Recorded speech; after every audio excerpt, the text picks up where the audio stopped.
Yes, I was trying to segue to it, then I got sidetracked. Let's just jump right into it. Boom.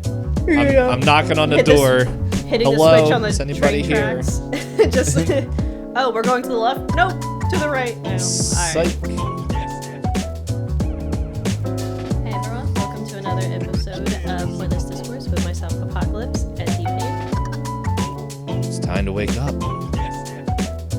I don't remember the lines. Oh wait, hold on. There was a line. Yeah, it's gotta be a quote, right? If you see me twice, you did right. But if you see me thrice, you poop your pants. I don't know. Yeah, if you see me one more time, you did it right. Yeah, that's what it was. But if you see me two more times, you've done something. Yeah, you messed up, kid. Thank you, cowboy. I'm a cowboy. Wait, where's I'm a cowboy, baby. Where's the quote section on this dang website? No, I'm the biz. Trivia, connections, storyline. There's no way nobody submitted quotes for this movie. I found them. This is the TV movie version. That's why. There's a TV version of this movie? Yeah, I was like, wait, why does this say this is only like an hour and 28 minutes? I definitely sat through more movie. There's the full movie. It's strange calling yourself. Maybe it wasn't me. Maybe it isn't me. Oh, here's the line. Wait. No. Oh, yeah, here it is. Now, you'll see me one more time if you do good. If you see me two more times, you do bad. Good night. Oh, wait. This is how I should have started. Silencio. So yeah, I guess if you've watched this movie, all of this makes sense. Well, maybe still not, because... There's the line I was trying to say. Hey, pretty girl, time to wake up. But yeah, this might make sense, whether you have or haven't seen the movie. But yes, we are on our second to last David Lynch movie. This is number 2 in the LA trilogy. This one is very much an LA movie. Mulholland Drive. This was the movie that when I told Hop about it, the person that I heard talk about it said he watched this movie and was convinced that David Lynch was the devil. To where we watched it and we're like, I feel like this was more tame than Eraserhead. Much more tame than Lost Highway. Yes, especially in one specific area. Yeah. Yeah, it'll be interesting to see Inland Empire next. Because I guess, yeah, I think I understand what you were saying before we started recording, where I think at first, if you're watching these, it's kind of like, whoa, what could possibly happen now? But now that we've watched David Lynch, other than The Straight Story, that one's a bit different, but watch these other movies back to back, I'm kind of like, I not to say that I expect where it's going, because it's always unexpected, but I expect a certain kind of format to it. Where I'm like, all right, I'm going to be kind of confused for a half hour, and then I'll be really sucked in for a half hour, and then it's going to be another half hour of the characters realizing what I've already kind of realized, and then another half hour of, wow, this conclusion's taking a really long time to get to the point that I kind of figured it was going. And then another half hour of whippity-dippity dreams. Yeah. Not to say, like, I don't know. Like, I did like this one better than Lost Highway. Yeah. I feel like the way I described it makes it sound like I don't like his movies. But, I don't know. Something about Eraserhead, just... That one, I really, really like. And the more modern ones of his movies, I'm like... I don't know. Yeah, it's... I don't know. Like, because I am enjoying these. But it definitely feels like I'm just buckling in and going for a ride where I'm like, oh, this makes sense. Or not makes sense. Sorry, makes sense is probably not the best word. But I'm like, okay, I'm following what's going on. There's bits and pieces I'm going, and then it's just like, especially in this one, it's like, we're going to build this character, and now you're not going to see him for the rest of the movie. Yeah. Like, for the half of the movie, it's like, I thought he was going to be more important, but hey, not every person can be the main character. Well, I was trying to remember what Straight's first name was. I feel like it also started with an S. I could be completely wrong. Let me look it up now. Sam Straight. That just sounds like someone trying not to cuss. You're Sam Straight. It also sounds like a TV name. Biographical movie.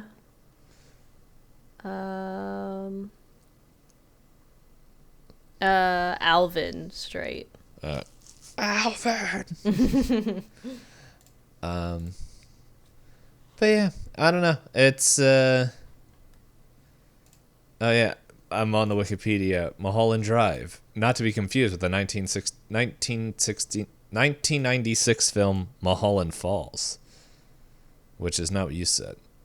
No, on IMDb, they have the movie, and then they have a separate page for the TV movie, where I'm assuming for the TV movie they removed any nudity. What? Who? I was expecting you to go, there's nudity? And things like that, because that could easily cut a half hour off of the movie. Mm-hmm. True. And then anything else not deemed, like, TV appropriate. But that's okay, because you know what we have to do right now, Dpayne? We have a task to be non-TV appropriate. Definitely. But before we do that, that's right. Let's talk about taxes. I've been waiting 3 years for this. I was gonna say something much more innocent, like rolling dice. I like that better. Yeah, I was gonna. What was it? Speaking of like not being TV appropriate, I was like, is this the 80s where D&D was for summoning demons? Depending who you talk to, it still can be.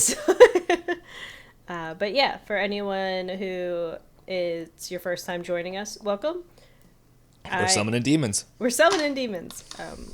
Dpayne and I were both fans of tabletop RPGs as much as we are fans of media, so any excuse to roll dice is fun for us. If you didn't realize, we kind of mentioned watching other David Lynch films. We are going through a series of watching a different director every month. So there's 12 directors for all 12 months of the year. So we are rolling 12-sided dice. And whoever rolls highest gets to give a short summary of the movie. We'll be avoiding any spoilers. And then we'll be opening up with a couple questions to kind of chat about the movie. And then you'll be warned when we go to spoiler town. So if you want to watch this movie for yourself, you can stop there. I threw my dice on the ground. Wow. Already mad. Hey. I'm trying to decide which die I should roll. What was the one last time? Was it the blue one? I don't remember. I know you found a new one in your jar of dice. Yeah, well, I had the stinky cheese one. Well, one that is stinky cheese colored. Mm-hmm. I had the one I've been rolling. I know I have the ocean one here somewhere. I don't know where it is, though. Did I roll the D20 last time for the ocean one, and I just rolled that bat? That we couldn't tell the difference? Possibly. I thought that D12 was out. Unless it fell on the floor. Oh, well. You know what? I'll roll stinky cheese. Stinky cheese. All right, announce your number first, since you haven't had a chance to do a summary in a while. Well, there's a 1 in this number, followed by another 1. I rolled an 11. That's higher than me for once. Ah, shoot. Yeah, I mean, you did almost perfect roll that 12-sided dice. I rolled a 6. Oh. Did you not prepare your summary because you were assuming I was going to have to give it? You assume I prepare my summaries? I also don't, but... Oh my goodness. I accidentally hit a button and it scrolled me to the bottom of the Wikipedia, and I'm just I've been scrolling for the past 30 seconds to get back up to the top of it. So, yeah. So anyway, this film pretty much follows two women as they are trying to recollect the lost memories of one of them who survived a near assassination car accident. While one delves deeper into the Hollywood grossness, and the other one is just trying to remember what's going on. As everyone must remember, when you see her, you turn and say, "She's the girl." She's the one. Was it she's the one or she's the girl? I couldn't remember. I think what it's the one. she. It's one of the two. Hold on, if I click this button, I might. Oh my goodness, that was a lot of scrolling to.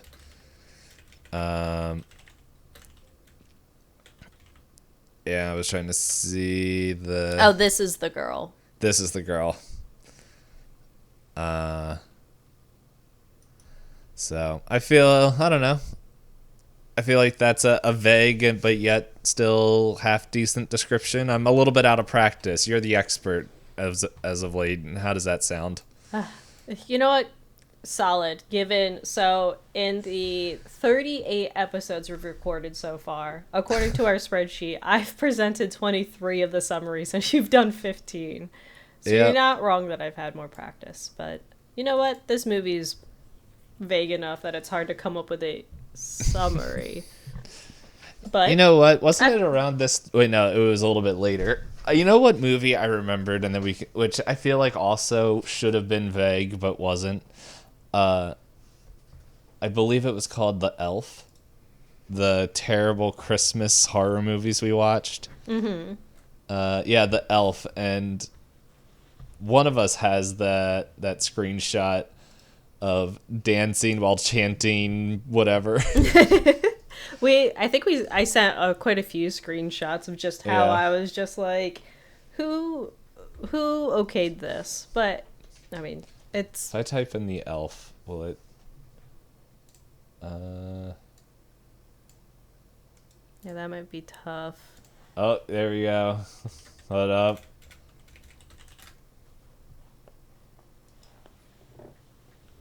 There it is. Hold on. How can I repost? Let's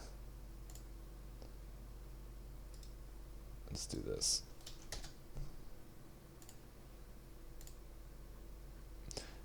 Weird for chanting. I like how I sent this screenshot to you. I should start sending this to people where they're like, how are you feeling? So for audio only listeners, D-Payne sent one. So there's a scene in the Christmas horror film called The Elf, not to be confused with a Will Ferrell movie. And we did like a small series where we watched like Christmas and horror mixed together. It was a fun series. Some of it Wish there was more.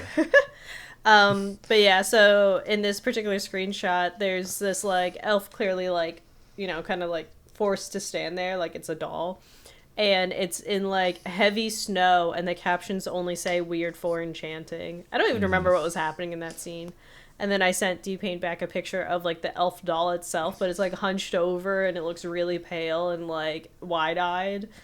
Very tired of whatever it's seen. Not that it can really see much. I don't think we mentioned it at the time, but it's like sitting here looking at these two screenshots, they so wanted this to be like a Christmas version of Child's Play or Annabelle, except they made this goofy thing. But anyway, we're here to talk about something different, like the jitterbug. Oh, excuse me. Look, just win a contest. Yeah, don't you have some questions? Yes, I was trying to segue to it, then I got sidetracked. Let's just jump right into it. Boom. I'm knocking on the door. Hitting Hello, the switch on the is anybody train here?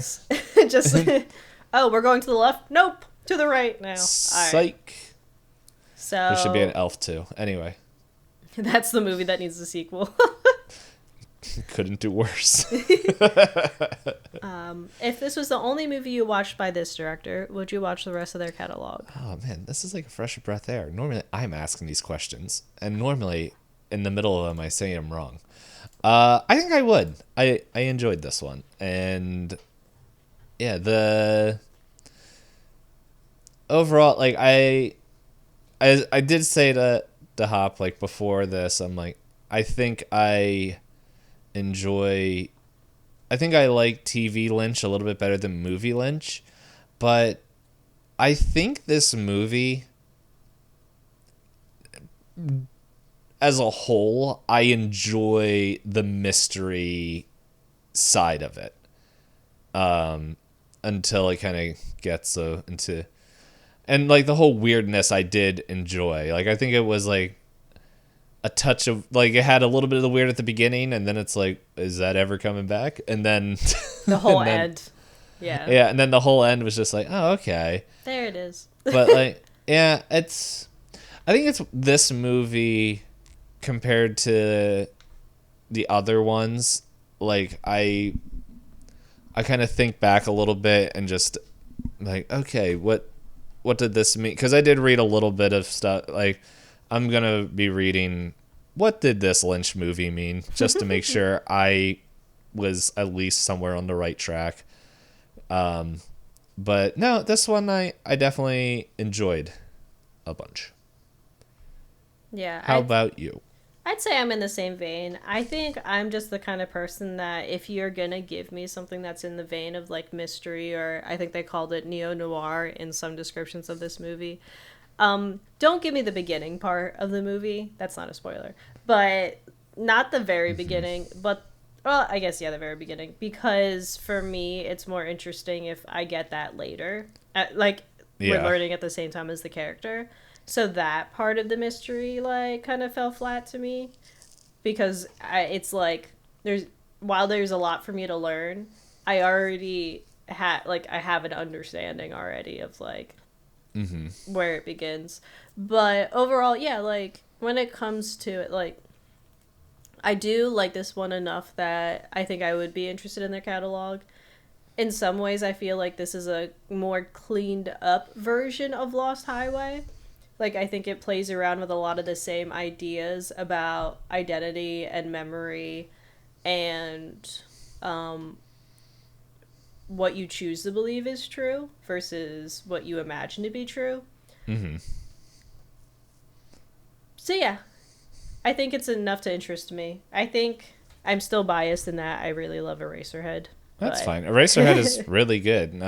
It's like I don't its think, own beast, really. Yeah, like, and it could be because like these last three movies that we're watching are what has unofficially been categorized as a trilogy together. Like, they all fit together, so they might all have similar vibes. Where maybe if we put Dune on, like, yeah, that would be its own thing. Like, remembering Dune to like what we're watching there, and I'm like, that doesn't even feel like a Lynch movie. There was one on there, I forget what it's called. I think it's called like Wild Hearts. I can look it up in a second. But that one had Nicolas Cage in there, and I'm like, I don't know if I'm in the mood to watch Nicolas Cage at the moment. That's fair. He is an acquired taste, I guess, is the kindest. I liked him in some movies, like what's the one with the Pedro man? The something where he's pretty much playing himself. Yeah, the burden of being rich and famous, or the Wild at Heart. That is the Nick Cage movie. It is an American black comedy crime film written and directed by David Lynch, based on the 1989 novel of the same name by Barry Guilford. It has Nicolas Cage, Laura Dern, William Dafoe, Crispin Glover. Oh man. Yeah, maybe I should have put this in. Yeah, that has a pretty solid cast. I don't know why I didn't put it in there. I think I just saw Nick Cage, and I'm like, I'm good.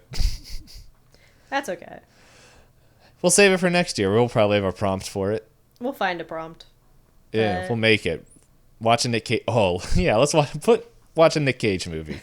Based on Con Air. Yeah, in case you're confused about what D-Payne's mentioning, we have started slowly like introducing this into our different episodes. Leave us a comment if you have fun movie prompts you think could be interesting for us to watch and discuss. Next year, we're essentially going to do a wheel of prompts. We started making out a list, and it would be fun if you guys wanted to make suggestions. I know We did get suggested about watching some further Akira Kurosawa films, things like that. So we'll always appreciate your suggestions. Didn't the Spike Lee I think Kurosawa movie came out, or is that coming out this month? I started to see advertising for it, and I didn't look into it. Okay. Yeah, it's one of those movies I'm like, I think I want to watch, but not know anything about. Yeah. Even, what is it after? Is it after Rashomon or? I can look real quick, but I think it's High and Low. Oh, that would make sense. I don't think we watched that. Yeah, it's called Highest to Lowest. Yeah, no, we did watch High and Low. That was the last one, wasn't it? You're right. It was the last one. Yeah, think about it. That would actually, I think that would translate pretty well to a modern story. Anyway, what's the next question? I already forgot because I don't have the list. Yeah, I was trying to find a sneaky way to segue. We're not here to sneak. We're going right in. We're not trying to break into an apartment. Mm-hmm. Or silencio. That wasn't very sneaky. But how much did you root for the characters in this film? Or who, I guess, or would you like to say who you rooted for? The cowboy. Because he showed up the least. No. I think like for the first half of the movie, does it have their names here so I don't have to go to IMDb and blind Betty myself? is the blonde. Yes. I think like Betty and Rita, like their whole mystery in like the first half of the movie, I was like, okay, no, I'm doing this. And then like when you learn more specifically about Betty herself, I'm like, she's not so small town girl like she portrays herself in the beginning. And Rita herself isn't like her portrayal through how we're introduced to her isn't like the same, but it's like she's not as innocent as what I guess we could claim to believe. Yeah, I don't know. I feel like this movie is similar to trying to remember, was it this year? Or maybe it was last year, or it could have just been books, where I feel like the characters aren't supposed to be liked.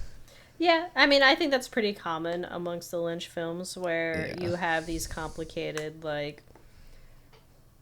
It's almost like the characters serve more as a pawn in the overall, like, moving storyline rather than, like, worrying about the character specifically. Mm-hmm. I think more so in Lost Highway. We do get a lot more time getting to know the characters in this compared to Lost Highway, but... Yeah. All right. Yeah, I would say I'm kind of in... I don't know if I ever rooted for Betty. Not to say that, like, I was hoping for, like, her downfall or anything. But I think the way Betty's portrayed in the beginning of the movie, I thought she was fine. Like, she's kind of, like... Not a caricature, but she does feel like kind of like... I'm going to make it big in Hollywood. Thanks for all the conveniences that are making it so that I can be big in Hollywood. Yeah. So I thought she was like a fine character. I think I rooted for the one guy in the very beginning. No, he's like, please don't. And they're like, is this you're scared of? Ugh. Oh, yeah. Yes, that guy. That's not a spoiler, but that's... He came in and got out as quick before he could have been ruined. I know. But, no, I feel like this was kind of like how you said you experienced the movie. You're kind of just like, all right, I'm going to sit here and expect to be confused. So I didn't get invested in any of the characters.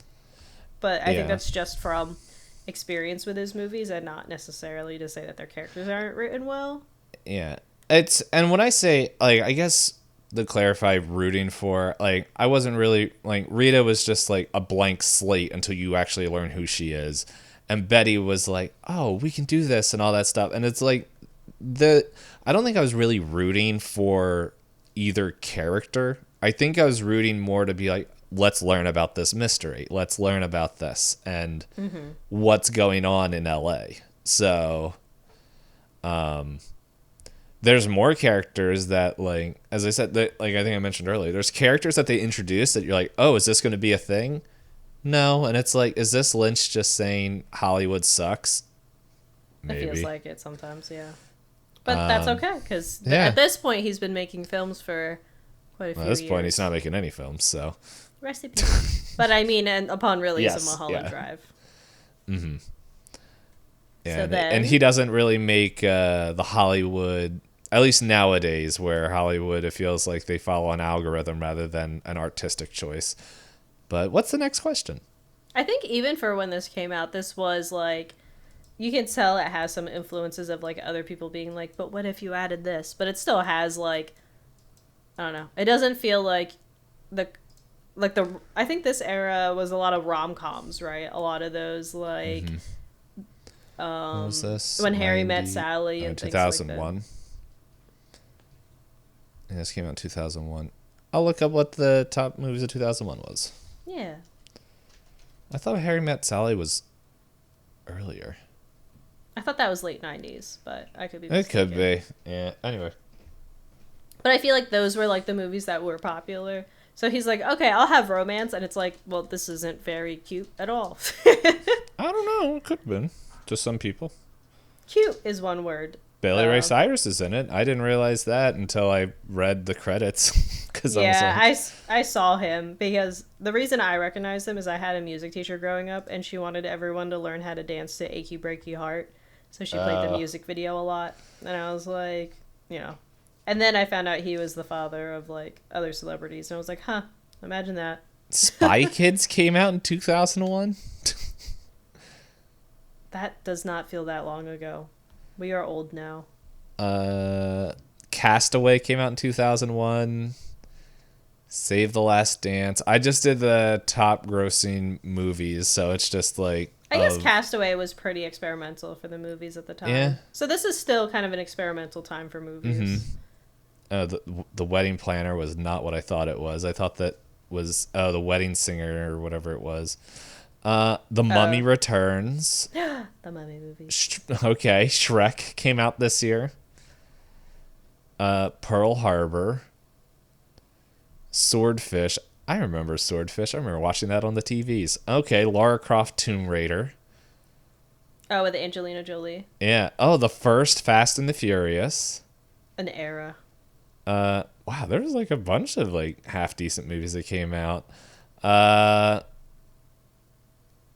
don't remember this one, but this is something that I know a lot of people are talking about today. AI, artificial intelligence. Oh, the only reason I know what that movie is I was staying at, I have an aunt that lives in Scotland, and we stayed over her place, and my sister was like, what's a VHS I can put on? Because they don't have cable. Like, they didn't have a lot of like stuff because they were in a more rural area. And they had like a 3 cassette set of that movie, and I was like, why is this movie so long? Even Titanic feels really long, and that's only 2 cassettes.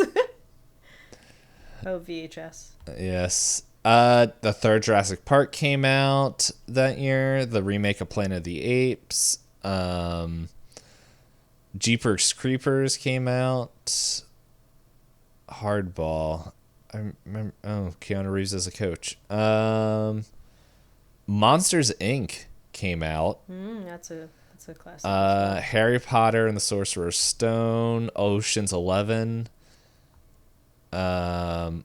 Vanilla Sky, which I remember hearing, I don't remember watching, and the close out the end of the year, The Lord of the Rings, The Fellowship of the Ring. There's a lot of good movies. Yeah, there was a lot of good ones. That does feel then like Hollywood didn't have its hands in everything. I was mistaken. Yeah. That's a pretty wide range of movies. Mm-hmm. I feel like just nowadays we see it the most because it's like everyone's like, we need our own super. Well, I guess whenever Marvel, and I know producers, I'd say a little bit. I'd also argue before Marvel. I would say so with the advent of like Shrek and Monsters. Well, not Monsters Inc. Monsters Inc. sequel came out a little while later, but like Shrek has like, for some reason, like 5 movies, Yeah, and and they're coming out with another one this year, or and already then did. yeah, so it's like I feel I, like this era is about the beginning of where they relied really heavily on IP and sequels, and then it yeah, starts to become a little bit more of like samey. yeah. No, like I would agree with you. It was I don't know when Iron Man came out, but I I think that's when we see it the most, when everyone saw how well Marvel did their cinematic universe, to where they're like, every movie that comes out needs to be a cinematic universe. And I feel like now we're starting to get away from that.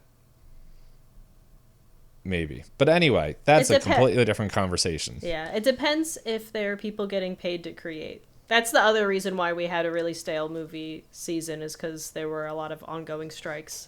And Yeah. Hollywood, instead of going, let's pay people, they went, let's just make the same movie over and over again and hope nobody notices that movies are bad right now. Huh. But in any case, because yeah, we had an actor's strike, we had a writer's strike, all were like really close together. Mm-hmm. But yeah, so then the follow up question, not really follow up, but overall, we kind of talked about like the plot and stuff, but what grade would you give it overall? Um, I feel like this one's like a solid B. Like maybe like B minus, C plus, B, somewhere around that range. Gotcha. Yeah, I think for me personally, a B minus. It was interesting enough that I wanted to see it through, Mm-hmm. but like some of the things in it, I feel like, no offense to people that are huge fans of David Lynch, but it felt like there were sections of this movie that were only put in because people decided David Lynch has to have those in their movies.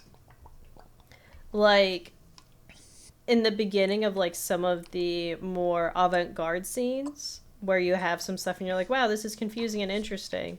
And then it went on for a half hour. I was like, this could have been like 10 minutes. You know, like, I understand building into the uneasiness, but there were different times where I was like, I get it. Mm-hmm. Yeah, I'm interested in, I guess, seeing what the TV edit was, because the Wikipedia is saying that it was that came out in 1999, and it ended as an open-ended mystery. That is really interesting. And excuse me, after viewing Lynch's cut, however, the TV executive, this was supposed to be a TV show, That and makes a then lot of sense. they canceled the TV show, and Lynch went and secured funding from the French production company Studio To Canal fund a movie. to write an ending of the project. So I guess that would be why this does feel like Twin Peaks, because like, especially in the beginning part, because there are like these elements that are introduced in there that would, and it would make sense why there was these characters that feel like would have a bigger role, but Yeah, especially like are the just the whole film section in the very beginning where they're like talking through all the screens and everything. Yeah. yeah. Yeah, So that's fair. So they probably were like, this is too close to home. Anyway. but no, fun facts. Then how likely would you recommend this movie to others? um I think this would be a good one to introduce to people. Um, I think this would be one, like, because most of these movies, like, yeah, I would recommend go watch it with people or anything. I think this one, I would like to be with them when they watch it. Gonna hold their hand through the adult No, scenes. I just want Got to it. watch it with them. Like, oh yeah, I keep forgetting, like, because compared to Lost Highway, it was like all the sex, and then this Yeah. one, it's like a very concentrated, like, is in the back of my head, like, while watching this, I'm like, I know like, I have a feeling I know who's going to be really interested in each other just by the way these characters are interacting and how movies work. But then there's like a couple other scenes where it's just like, oh, is this when we get, no. And then it's like, oh, there it is. But yeah, it was like I don't know. I guess the other thing, this is something I guess I've been just sitting there like while I'm watching, like, cause a lot of like, cause we just have there is a lot more male directors than female directors, especially for the what we're doing in there. And there's sometimes I'm just like, when they decide it's like, okay, time for the sexy scenes, and I'm like, I feel sorry for their partners if this is what they think is. But hey, that's for them and who they hang out with. I was expecting you to say, that's Hollywood, baby. Yeah. That's a cowboy you have to visit at the night at the ranch. Yeah. It's time time to wake up, or whatever the line was. Anyway, yeah. But no, I think I would like because I think this would be a fun movie to watch, mainly just for the mystery standpoint, and then just be like, to see them at the end where they're just like, what was that? Go question. Your guess is good as mine. But yeah. But no, I do think this one is compared to Lost Highway and The Straight Story for completely different reasons. I think Mulholland Drive is I feel like a pretty easy jumping on point compared to at least the other classical Lynchian films that we've watched. Yeah, I could see that. Yeah, like, I think I could see a subset of people I could maybe recommend this to, but I'd have to go and, like, I don't think I could watch it with them. Again, mainly because, like, I think the people I would recommend it to wouldn't be willing to not make comments during the adult scenes in this, and I wouldn't want to listen to it. That's just a personal thing for me. Not to say that they're not mature, but they'd probably, like, to cut the tension, would be like, hey, look at that. Did you notice that? That's weird. I'd be like, this is already a weird scene, and watching it with somebody else in the room also feels weirder. Yeah, you could do what I did. Have you ever watched The Ruins? No. Okay, so there's a certain scene in that movie. It's like, there's not a lot of things that, like, I, like, don't like watching, but one of them is watching pretty much when there's, like, broken bones that bend the way they're not supposed to. And there's a scene in there where a guy falls into a pit and breaks his back, and pretty much the only way they can get him up is by sending the two women down there. Well, the rope isn't long enough, and I'm sitting there, and they're like, we got to pick him up. And I'm like, no, you shouldn't. Like, I understand, yeah, you got to pick him up to get him on there. But, like, moving him right now? Yeah, but it's like, one girl gets under the arms, the other girl gets under the feet, and they try to lift, and they just fold. And all you hear is like, and I'm like, ah. I'm like, you no. felt that one in your bones. Yeah, and it's just like, I'm like, no, like, it's that, and then when joints go the opposite way, I'm like, no, I hate this. So after I saw that in theaters, we were watching it again at a friend's house, and they were all in there, and I'm like, well, I know this scene's coming up. I'm going to go get a soda, as I just walk out, and I'm like, all right. And it's been 30 seconds. I can go back in. So I feel like you could have timed it, like, when you hear the gasp from the other room and go, okay, I could go back in now.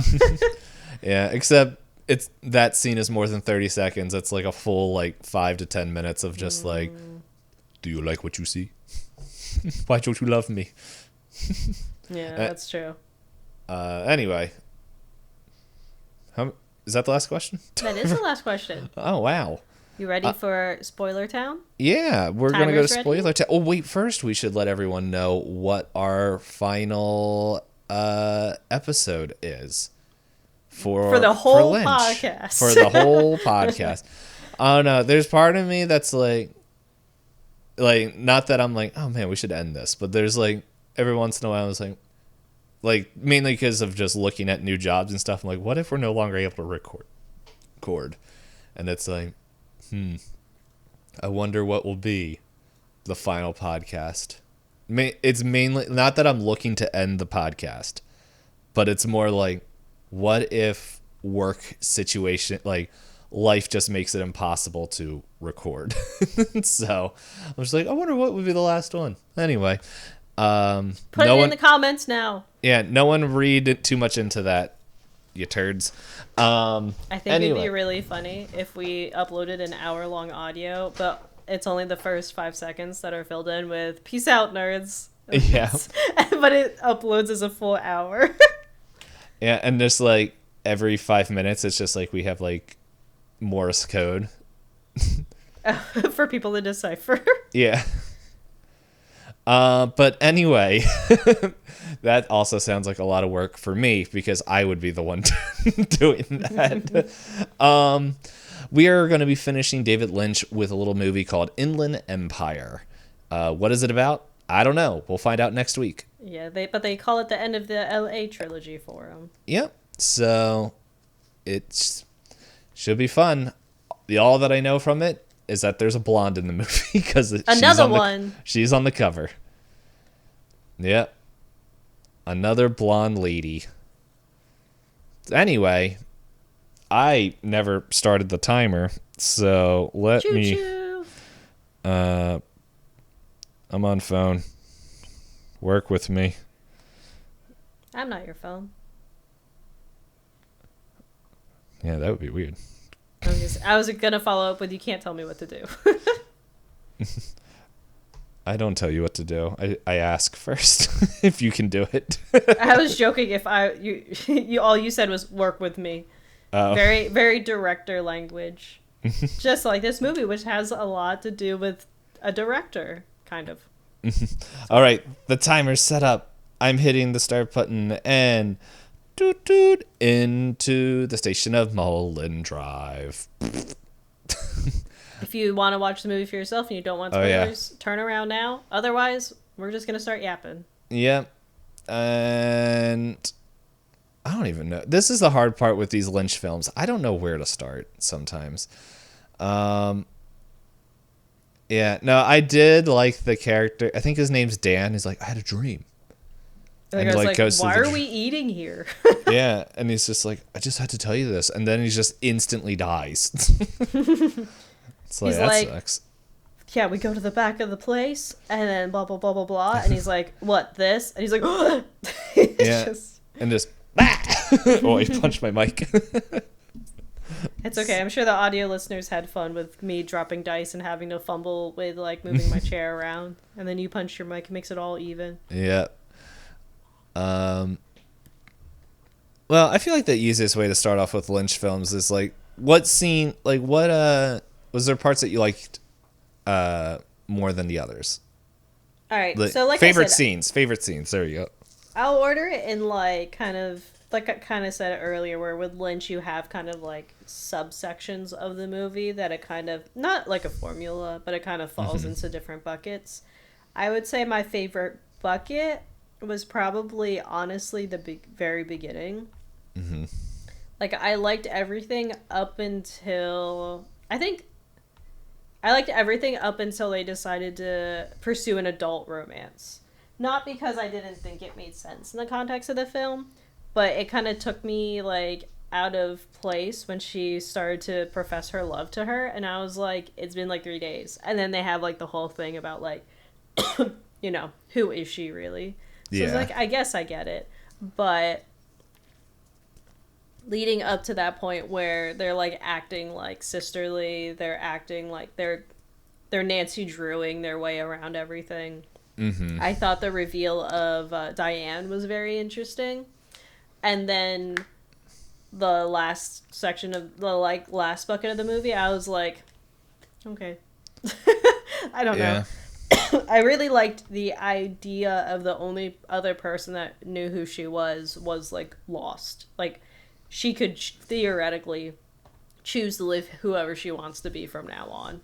Mm-hmm. And that could be as Rita living with Betty indefinitely. So I liked that bucket a lot. I will say my least favorite scenes were with the director. Like, the cowboy is really funny. Mm-hmm. But I hate the director character. Yeah. Yeah, I thought he was going to be, I guess, more of, like, part of progressing the story. And it's like, now that we're realizing this was supposed to be like a TV show, it's like, I wonder if there was supposed to be like two storylines where it's like Rita and Betty like do their whole mystery John Janskis, and then the director is also having this other subsect of stuff, because it's like there's this whole like weird thing in the beginning, and then it's like, yeah, the whole of Betty waking up to what reality was.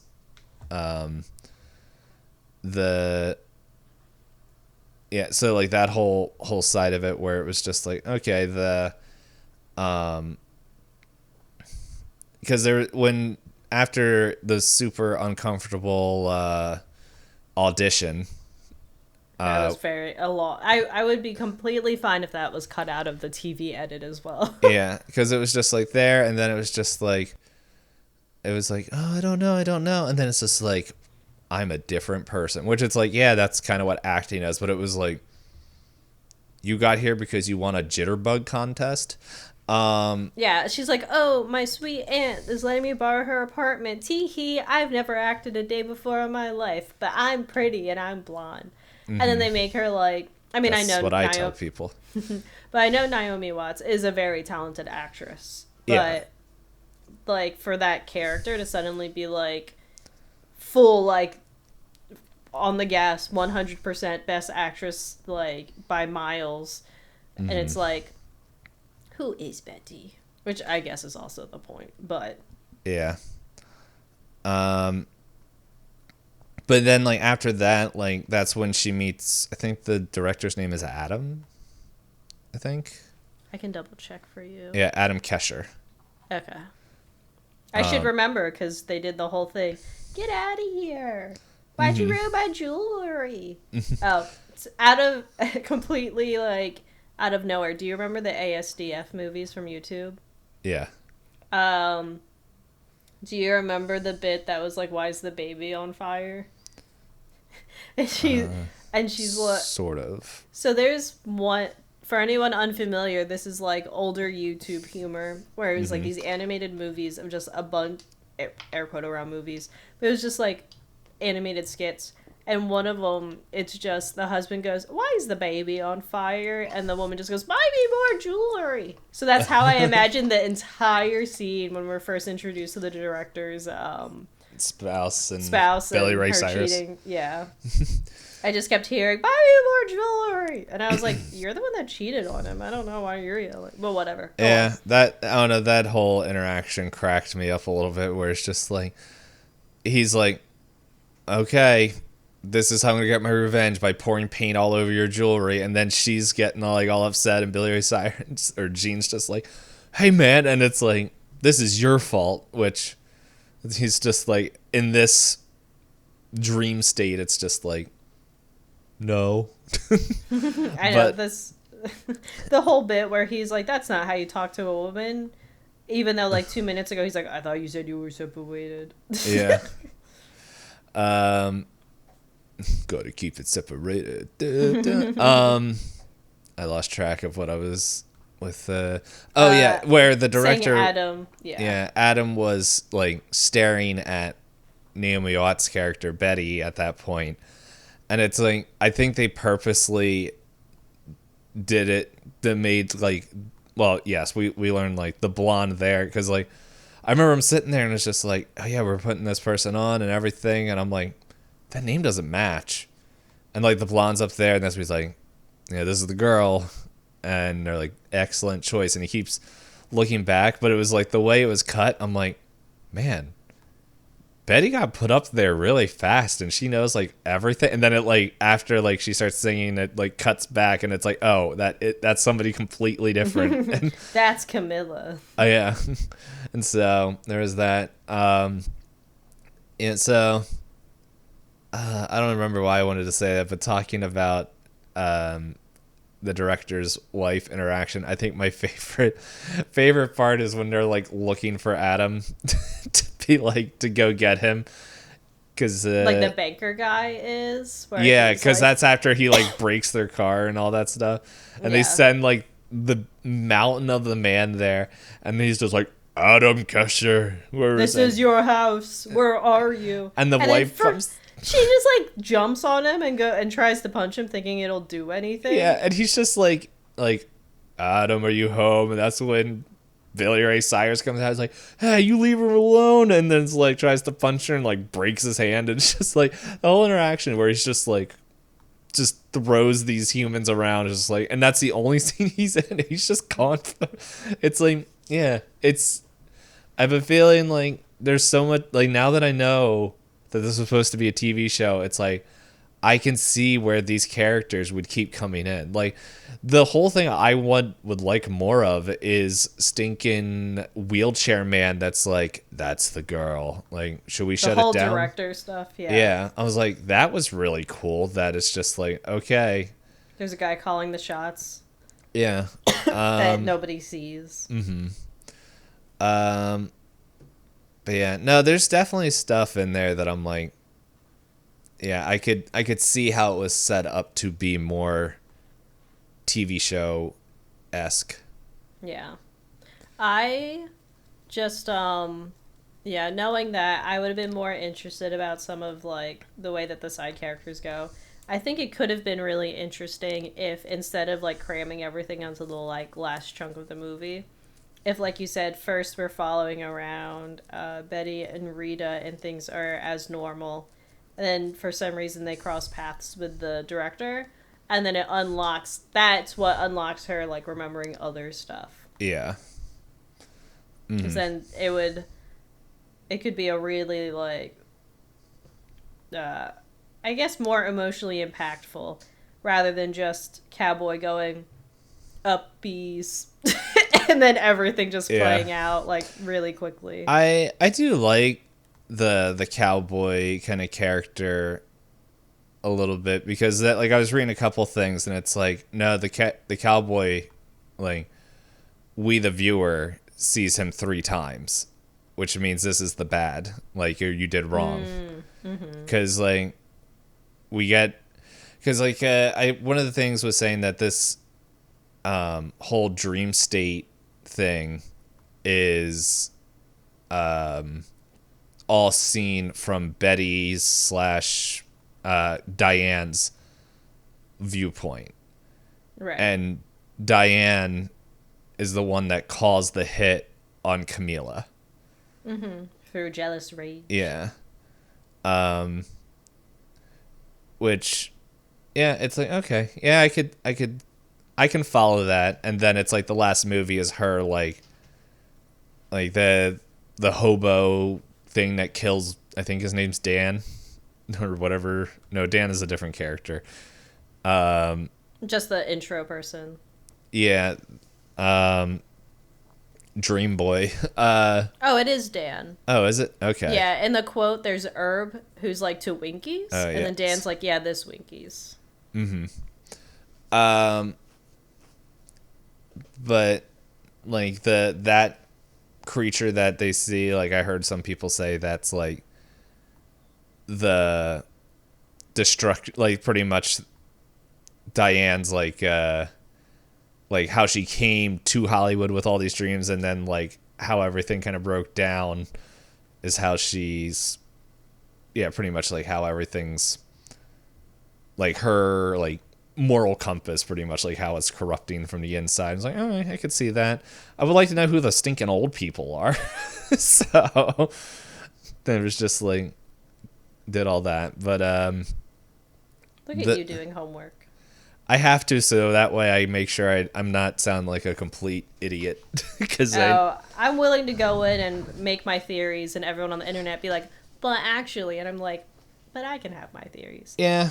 Well, sometimes I'm like, I don't know. Was this stuff? I was like, I like to know what other people are thinking, especially with this, because like my brain has enough of its own story junk going through it. Like, I don't need his help. That's fair. I guess if I had to put an overall, like, kind of like Lost Highway, we talked about some themes. Eraserhead, we've talked about different themes. I guess if I had to pick a theme for this, I think this is, in my opinion, David Lynch going, wow, I actually don't like Hollywood. Like, overall, as a thing. And I am curious if, like, maybe the characters aren't based on real people, but kind of like More people concepts. yeah, like, oh, I've heard this story through the grapevine of like how so and so and so and so, and then he Mm-hmm. like put his own spin on it, because it just, this one doesn't feel as mysterious to me as the other ones. Or mysterious isn't the word. Not as like purposely confusing. Like, this has some confusing parts that you're like, this is just a little like uncomfortable. But this one doesn't have the whole like, I don't know what any of this means and how it fits together. Mm-hmm. Like, and I think maybe because, like you said, it's a TV show, so I'm curious if he had a lot of the threads like a little bit more written out to be in a longer form, so it's got more detail and it's a little Yeah. bit easier to go, you know, yeah, some of the characters aren't appearing as importantly as they could have, but Mm-hmm. like there's like the check boxes where he's like, to connect this, I need to have the character that's hiding away with the blue cube, for example. Like, that actually connects to a Mm-hmm. character you don't realize is important in the beginning of the movie. And I like that. Whereas I felt like Lost Highway, it did that, but also was just like, but what if nothing makes sense? And I was like, sure, it doesn't have to. Mm-hmm. Whereas this one does seem to put like looser like connections, so it's still a little vague, but there's at least like some kind of like through line for some of the side characters. But yeah, for me, this, I was talking about Dante's Inferno a little bit earlier because I'm reading the one R.F. Kuang book that recently came out. Catabasis or Yeah, Catabasis, however people want and to pronounce it. yeah, and she like talks about how there's like a lot of places in literature and mythology and religion where they talk about hell, and she wanted to kind of make them all canon all at the same time in her book. And in the way, this movie makes me feel like how Dante probably felt while writing Dante's Inferno, Mm-hmm. where like David Lynch is observing people around him and is like, what if these people are stuck in a time loop? Like, what about these people that are like pretty toxic in Hollywood? Like, you have the director who, in different parts of the movie, he's either taking advantage of other people or he's rich beyond his means and thinks he's above others. Refuses, like, he has a lot of prideful things about him that Mm-hmm. when I think of some of the Hollywood directors, like when I see them in interviews, I go, yeah, I can see how he wrote this character. This kind of, this is something I kind of notice as a trend. And then, of course, you have the different types of actresses. Some of them are there for fame. Some of them are there to get a rich husband, Yeah. So this kind of feels like that, and where it's kind of like his way of observing characters, but also making them really tragic for, like, Mm-hmm. in his own ways. Because I like to imagine they're stuck in an infinite time loop Yeah. I can see that. where Camilla slash Rita is made to suffer for her actions of ditching the person she loves because she goes, but this famous director wants to marry me. Mm-hmm. And then Diane all slash Betty being forced to continuously suffer for being the spiteful lover who, rather than just accepting that maybe you fell in love with someone who didn't really love you, right? Because they also introduce moments when it's Diane and Rita, or Diane and Carmilla, where it's these like Carmilla looks like she wants to say like, actually that was fun and all, but I don't want to do this anymore. And then Mm-hmm. Diane slash Betty starts to become a little violent. I was so scared for that scene. I was like, oh no, am I going to see a crime committed on my movie? And I know you would have warned me, but it did start to get aggressive. And then, that whole like, Diane is scared that she's leaving, but that pushes her away inevitably. And then Diane doesn't know how to handle it. Especially for the shitty thing where Carmilla's like, look at me make out with this director. Hee hee. Yeah, right. And, I was like, why did you invite her? why'd you say, oh, can she stay? And I was Yeah, like, it's so weird. Yeah, like Camila's like, you're not a good person. Like, it's just like, it's like, look, I know that you have feelings for me. It's almost like you're not getting the hint. And it's, so look at this. Yeah, like how bad could it end up just because I like, you know. Yeah. And then it's like, at the same time, it feels like, yeah, it does feel like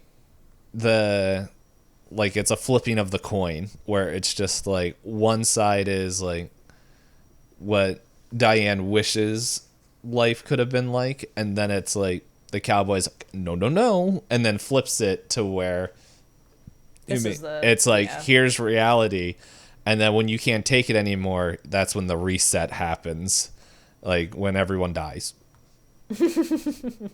Yeah. But there's like, oh, sorry, go ahead. Yeah, I was just gonna say that's my little thing where I think it'd be interesting, but of course there's no way to know the truth. I think on the Wikipedia it says that David Lynch, his tagline for this film is "A love story in the city of dreams."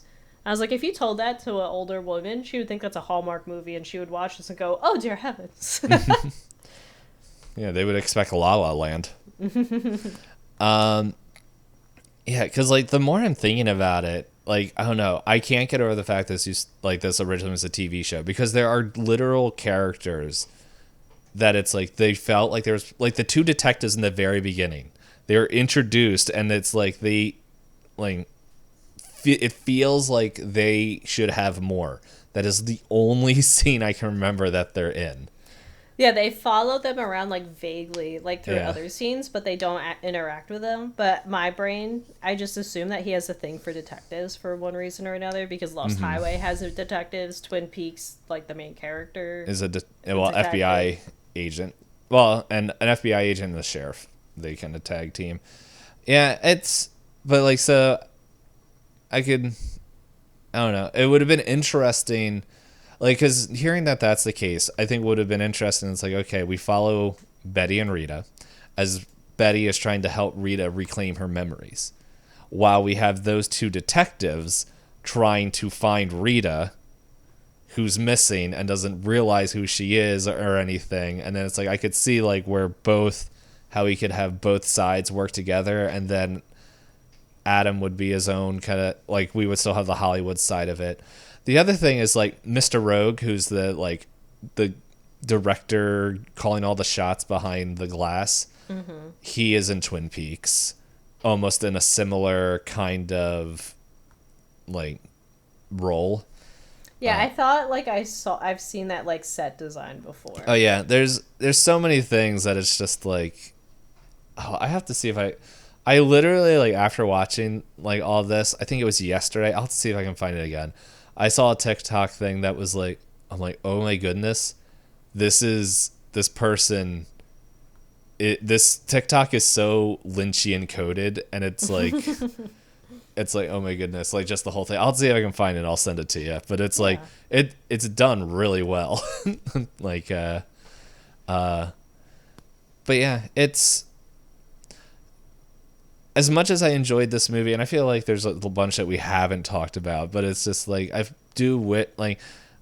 wish there was like a outline or a script or something out there that was his full vision, because man, like, I don't know if there would be anybody that could, like, I wonder if there's any directors that are close to Lynchian style. I'm pretty sure a Google search could tell us, but like, yeah, if we could trust them to bring the vision. Yeah, because like I feel like Netflix or Hulu, or, well, maybe not Hulu, but I don't know, maybe Netflix, Hulu, or one of the Amazon, like, bring a full season story together. I don't know, like, I'm interested in seeing like what the story was intended as, but it would definitely be interesting, because like you said, there's like characters that we're introduced to and you're like, is this important? But in the timeline of the movie,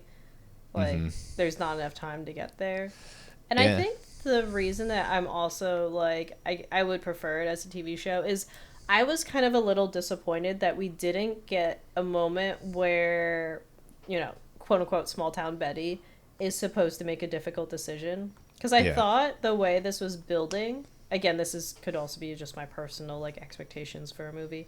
I thought it was building towards the idea that with Rita, Betty has to understand what Hollywood actually is, but we Hmm. only get it through the lens of Diane, rather than getting to see Betty have to go, have the moment where she's like, Rita's not who I thought she was, right? Rather than getting that moment, we get absurd theater, cube, and then flashback.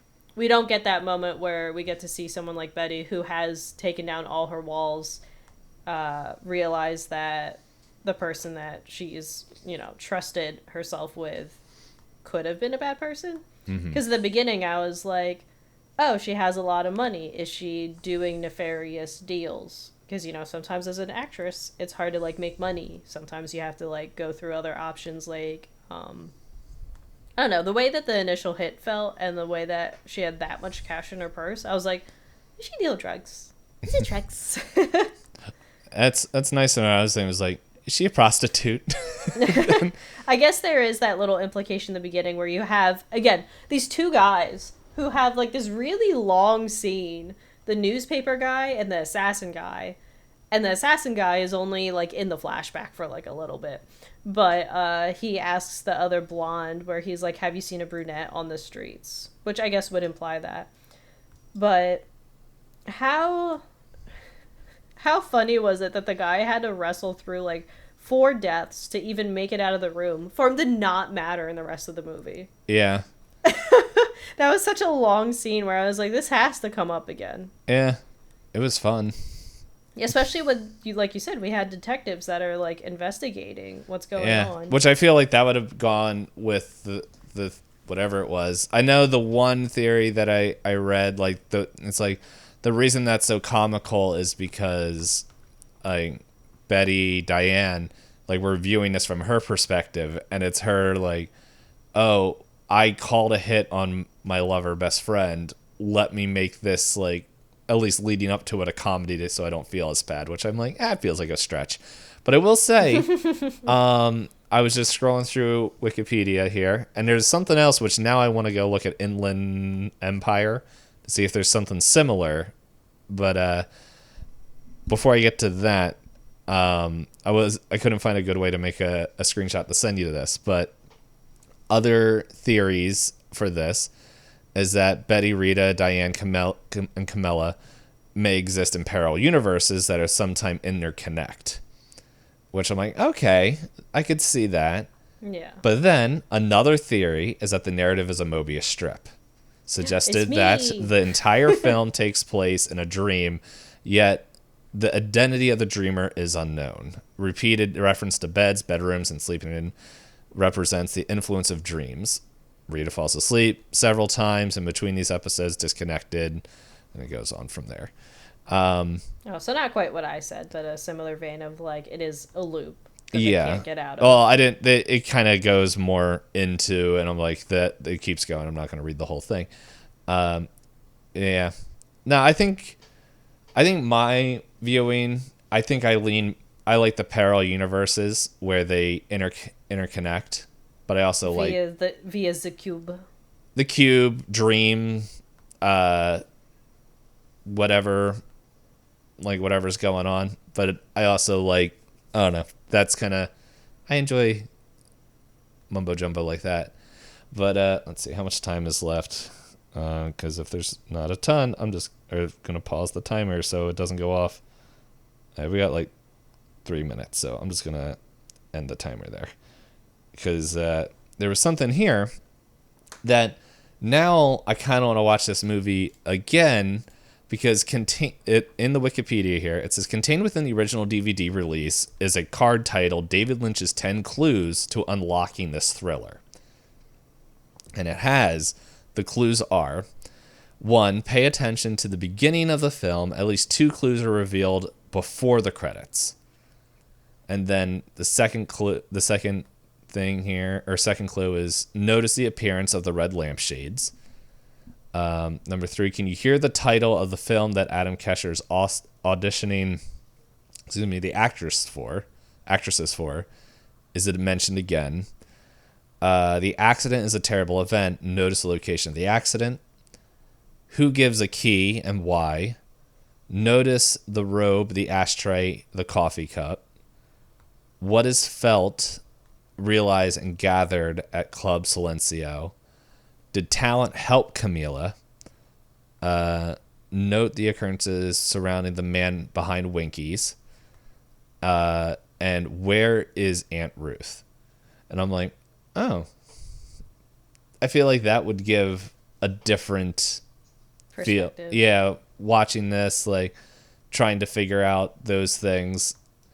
So, like, some of these, it's like, okay, I can remember, but I'm like, you're going to have it up on one screen while you have the... or just have this, like, written out and be like, okay. Yeah. But, yeah. For my library copy, I actually have, the library had the 2 DVD collection. So the first DVD has a cool splash screen like DVDs used to, which was fun. And then the second DVD, I didn't even put it in, and it just says supplementals. I didn't look into what's on them. Oh. So maybe if you like this movie enough, maybe you could look into seeing if you can find a copy. Yeah. I'll have to see. I'm in the process of downsizing, so I don't know. Not right away, but yeah, I was just mentioning because, what was it? I was watching, like Hank from, the Hank Green, he started a new YouTube thing where he invites people to ask him questions. And one of the people he had asked, like, what happened to DVD commentaries, and am I the only person that liked them? And it made me think of that. Because I am curious if in the supplementals maybe you get some more interesting, like, hints or discussions about, TV show versus movie. Yeah. Yeah, there's some things where I'm like, at least just thinking about movie collection now, it's just like, part of me is like, yeah, it would be fun. The other part of me is like, I'm getting rid of, like, all my comics and the majority of my books, because I'm just like, I haven't touched these in multiple years, and most of them I've read, so it's just like, let's share them with others. So they're all going to the library. Yippee. So, but yeah, yesterday I was like, okay, which ones do I want to save? And I'm like, none of them. They're all going to the library. I don't know. I know there's, like, a little library right down the road for me, so I might go and put some of the novels in there. Oh, that's fun. Yeah, I do that occasionally when I'm like, I own too many books. I can't look at them anymore. Yeah, there's, like, 3 books that I'm holding on to because, well, more than 3. They're ones that, like, aren't gifts. So, like, I'm keeping the 4 Dune novels I have. Do Andrew's Dream of Electric Sheep, and I'm blanking on the name of it. It's the novel version of the Edge of Tomorrow. All You Need Is Kill. Yeah, All You Need Is Kill. I really like that book, and I'm like, there might be a day I want to reread this, and I don't want to go rebuy it. So I'm like, yeah, there's that, but yeah, also holding on to the books that I'm like, no, I definitely want to read these, is House of Leaves, The Earth Speaks, I think. It's like this poetry book that's written by, like, that was, like, from the 80s, that's written by, like, all these conservationists, nature people, and, like, pretty, like, people that are not traditionally poets but are more in the planet, like, that were, like, conservation, doing, like, all this nature work. That was pretty cool. And then the last one is the Journey to the Angry Planet, or whatever that sci-fi movie book is. Quiet Journey to the Center of Earth? No, or... The Quiet Journey to the Angry Planet or something. Oh, the Long Journey to a Small Angry Planet. Yeah, that by one. Becky Chambers. Yeah.